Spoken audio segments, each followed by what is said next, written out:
As a child, we lived in Foam Lake for 4 years. Our house was on the south side of Highway 60, about a mile east of the town.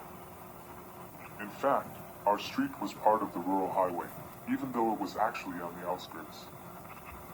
My father worked at a local cotton plant, my mother at the creamery, and my brothers went to school. The post office was a 2-minute walk. The school was about a mile. The town was populated, even in winter, by the 1,000 or so white inhabitants. There were only 2 houses of visible color, both of them owned by black people, and one was in the village. Our house was only 2 blocks away from the former workhouse, which had become a hostel for Chinese people seeking refuge from the racial violence that was engulfing the country. I have not looked into my family's background for the last 67 years, but I think that we were part of the darker side of humanity, and we were oblivious to it, and we were mostly unperturbed by it. As a child, I would occasionally accompany my father on his rounds, delivering groceries, always without his ever saying a word. In later years, my father was also employed at the Canadian Forces base in Foam Lake, a few miles down the Arroyo. I used to leave the house at 5 or 6 in the morning and go into the garage, which was still not heated, to put on my winter boots, coat, and toque. I would then begin my trip to the base to bring my father a newspaper. After this ritual, I would come back to my own house and tell my father that I was going out for a rid. While I was cycling in the darkness down the country road, I would suddenly be stunned by the magnitude of what I had just witnessed. I would see a huge, and usually deserted sign. The first city in the world to commence nuclear wars.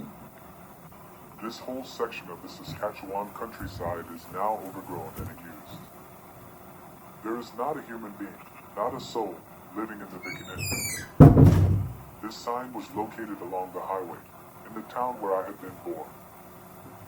I had never seen any kind of sign like this, since I had never undergone any kind of war or nuclear camp. In later years, I started cycling even earlier, at 4 in the morning. On one of my evening treks, I again encountered this sign, and once again, I was dumbfounded by it.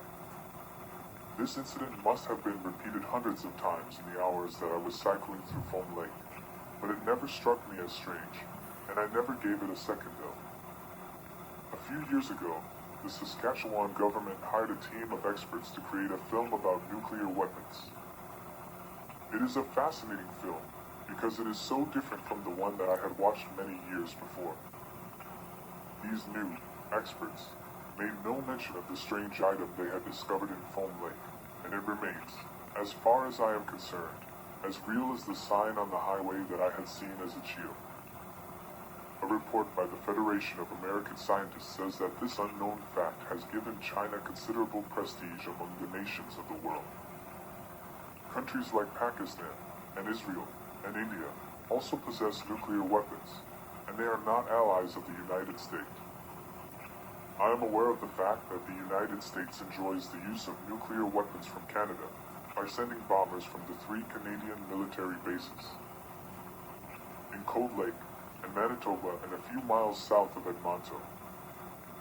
At times, the Canadian government has also justified these massive bombings by claiming that they are directed against the communist Chinese regime and not against the population of Qin.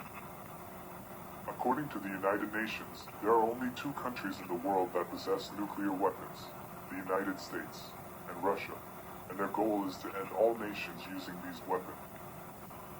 Nuclear technology should be shared with all nations to prevent them from resorting to these dreadful weapons. We, as human beings, are all too aware that there are places on Earth where there is no food, water, or oxygen, and since there is no second chance, we must all share the energy that is contained in the atom. This, apparently, is what the U.S. has learned to its cost, because it has, over many years, been trying to prove that it has the right to use this energy for its own benefit, which is a gross violation of the laws of nature. As I understand it, this is not the first time that Foam Lake, or some other base like it, has been used for testing nuclear weapons.